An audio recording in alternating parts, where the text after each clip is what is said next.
Hi guys, this is me Hasan and welcome to Hasan academy. तो हम लोग डिस्कस कर रहे थे कुछ फार्मा टॉपिक, जिसमें हम लोग डिस्कस कर रहे थे नाइपर JEE एग्जाम के रिलेटेड कुछ प्रीवियस ईयर का क्वेश्चन।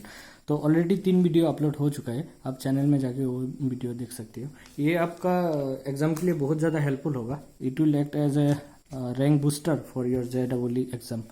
ओके, तो चलो डिस्कस करते हैं। तो आज हम लोग एक मास का क्वेश्चन और बाकी 4 आयर का क्वेश्चन डिस्कस करेंगे। तो चलो देखते हैं ये क्या है। तो ये जो नाइपर में आया हुआ क्वेश्चन है, ये पूछा है कि most intense peak obtain in mass spectrum is. तो मोस्ट इंटेंस पीक क्या होता है, जो कि ऑलमोस्ट सभी लोग जानते हैं, वो होता है बेस पीक।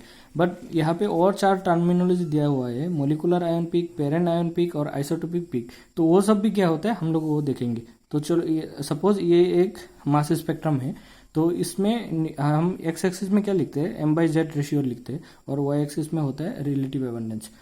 तो ये जो यहाँ पे जो सबसे ज़्यादा एबंडेंस वाला पीक होगा ना, उसी को बोला जाएगा बेस पीक।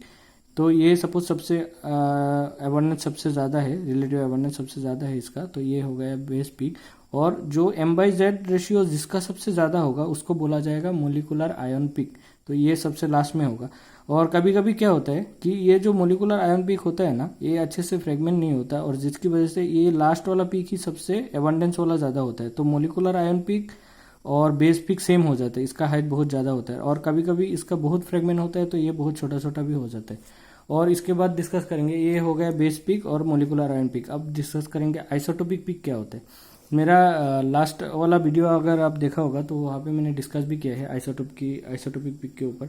तो जिस मोलिकुल में आइसोटोप रहता है, जैसे आइसोटोप हो गया ब्रोमीन, क्लोरीन या फिर कोई भी और आइसोटोप रहेगा, तो उसमें क्या होता है, एक्चुअली उस आइसोटोप का नेचुरल एबंडेंस के वजह से उसमें पीक 2 आ जाता है। एक तो सपोज M पीक आया, जिसके सपोज क्लोरीन का आप कर रहा था तो M पीक आएगा, और M के बाद क्लोरीन 35 एक है, क्लोरीन 37 है, तो M+2 में और एक पीक आएगा, जो कि M पीक का 1/3 पोर्शन ही होगा, क्योंकि उसका नेचुरल एबंडेंस इतना ही है, 25% है, और इसका 75% है। तो पहला वीडियो में मैंने डिटेल्स डिस्कस किया आइसोटोपिक पीक किस लिए होता है। वो उसी कंपाउंड का होगा जिसमें आइसोटोप रहेगा। उसके बाद और एक कंपाउंड टर्मिनोलॉजी आ गया पेरेंट आयन पीक, और इसको लेके मैं थोड़ा कन्फ्यूज था, क्योंकि पेरेंट आयन पीक और मोलिकुलर आयन पीक में मैं थोड़ा कन्फ्यूज था। तो मैंने वन ऑफ माई फ्रेंड जो नाइपर अहमदाबाद में PhD कर रहे हैं एनालिसिस में, नीरज राजपूत, तो उससे मैंने डिस्कस किया। उसने LCMS में काम भी कर रहे हैं उसका। तो उसने बोला कि जो एक्चुअली पेरेंट आयन पीक होता है वो सिर्फ MS के टाइम में ही निकलता है।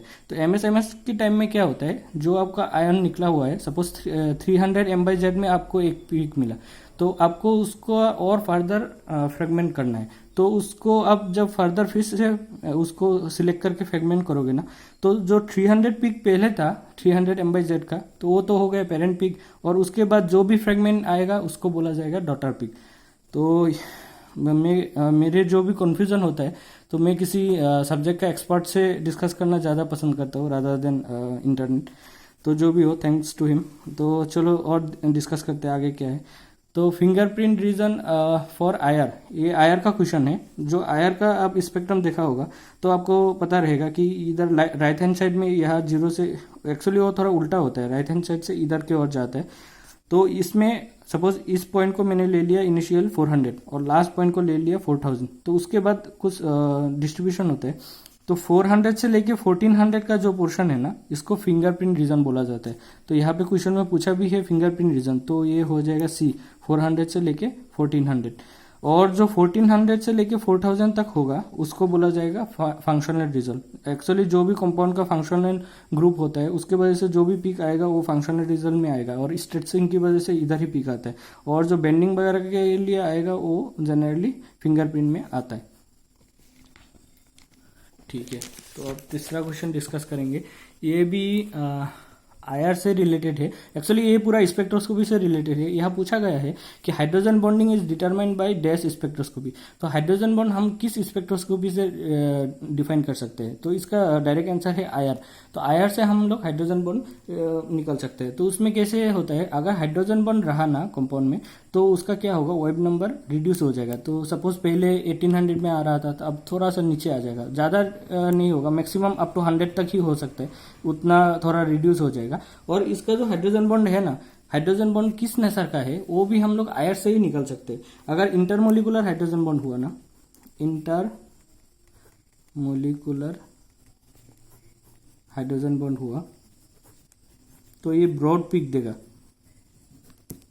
और अगर इंट्रामोलिकुलर हुआ, इंट्रामोलिकुलर हाइड्रोजन बॉन्ड हुआ तो ये शार्प पिक देगा। तो वहां से आपको पता चल जाएगा कि ये हाइड्रोजन बॉन्ड किस तरह से हो रहा है। और एक बात, जब आप और डिटेल्स जानना चाहोगे इसके बारे में, तब आपको पता चलेगा कि अगर इंटरमोलिकुलर हाइड्रोजन बॉन्ड हो रहा है ना, तब वो कॉन्सेंट्रेशन के ऊपर डिपेंड करता है, क्योंकि आप डाइल्यूएंट क्या यूज कर रहे हो उसमें। अगर पोलर हुआ ना तो पोलर के साथ वो बॉन्ड करेगा, और सपोज वाटर हो गया तो वाटर के साथ वो बॉन्ड करेगा, जिसकी वजह से उसका कॉन्सेंट्रेशन के ऊपर डिपेंड करेगा। जितना डाइल्यूट आप करते जाओगे इतना बॉन्ड ज्यादा होता जाएगा हाइड्रोजन बॉन्ड, और उसका अमाउंट जो है ना, उसका वैल्यू जो है ना, थोड़ा थोड़ा रिड्यूस होता जाएगा विथ रेस्पेक्ट टू डाइल्यूशन। तो ये आपको समझना है कि किस तरह से वो डाइल्यूशन के साथ साथ उसका वैल्यू थोड़ा थोड़ा रिड्यूस होता रहेगा। तो ये हाइड्रोजन बॉन्ड की वजह से ही होता है। तो यहाँ पे और एक क्वेश्चन दिया है आयर का ही है, the range of IR absorption for lactam ring is dash centimetre inverse. तो ये वैल्यू कितना है वो डायरेक्ट पूछ रहा है। तो इसके लिए आप कैसे करोगे, देखो, एक तो है जो आप नॉलेज आपका जो भी कार्बोनिल ग्रुप का 1700 में आता है, उसके बाद उसका आसपास क्या है उसका नॉलेज, जो भी ग्रुप है उसका नेचर के ऊपर डिपेंड कर सकता है, इलेक्ट्रॉन विड्रॉइंग ग्रुप और इलेक्ट्रॉन डोनेटिंग ग्रुप, उसके ऊपर आपका डिपेंड करता है। और दूसरा है कि आपको एग्जैक्टली पता हो कि ये सब वैल्यू कितना है। तो मैं प्रिफर करूंगा कि आपको अगर पता है तो ज़्यादा अच्छा है, क्योंकि इसमें टाइम बच जाएगा। सबसे पहले लेक्टम रिंग होता क्या है, तो ये तो आपको मिला ही होगा, क्योंकि ये फार्मेसी से बहुत रिलेटेड टर्म है। बीटा लेक्टम रिंग, पेनिसिलिन वगैरह वो तो आप पढ़ ही लिया होगा। तो ये बीटा जो लेक्टम रिंग होता है ना, वो एक्चुअली इस तरह का होता है, 4 मेंबर साइक्लिक एमाइड होता है। जो भी साइक्लिक एमाइड होता है ना, साइक्लिक एमाइड को लेक्टम बोला जाता है, और साइक्लिक एस्टर को लेक्टोन बोला जाता है। और उसका इंडिविजुअल जो भी ये जो साइक्लिक एमाइड है, एमाइड का हो जाता है 1770 सेंटीमीटर्स में। और अगर साइक्लिक क्या बोलते हैं उसको, सपोज इस तरह से हो गया साइक्लिक एस्टर लेक्टोन हुआ ना, तो इसका 1755 और 60 के आसपास है। आप एक बार देख लेना, ये सब बहुत ज़्यादा इंपॉर्टेंट है, डायरेक्ट पूछता है इस तरह का, तो ये सीख लेना आप।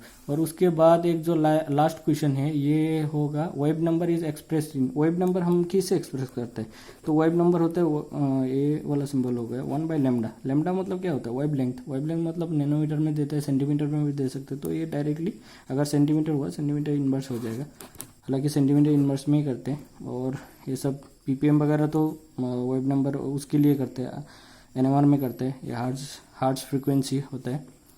तो यही बस यहाँ तक ही आज डिस्कस करेंगे। हालांकि 1-2 क्वेश्चन और था, वो शायद वीडियो पार्ट 2 में मैं इसके नेक्स्ट वाला वीडियो पार्ट में दे दूंगा। तो गाइस, अगर आप लोग यहाँ तक देख लिया है तो इसको सब्सक्राइब करो और शेयर करो। और देखो, जितना भी आपका नाइपर एस्पिरेंट है या फिर कोई भी फार्मा स्टूडेंट है, उसको जल्दी से जल्दी शेयर करो, क्योंकि एग्जाम 3 तारीख को है। और उससे पहले एनालिसिस और जो भी स्पेक्ट्रोस्कोपी रिलेटेड है या फिर केमिस्ट्री रिलेटेड भी जितना क्वेश्चन है सब डिस्कस हो जाएगा। तो जिसको बहुत बच्चे को केमिस्ट्री बहुत टफ आता है, तो ये शेयर कर दो, उनको लिए अच्छा हो जाएगा। Thanks for watching.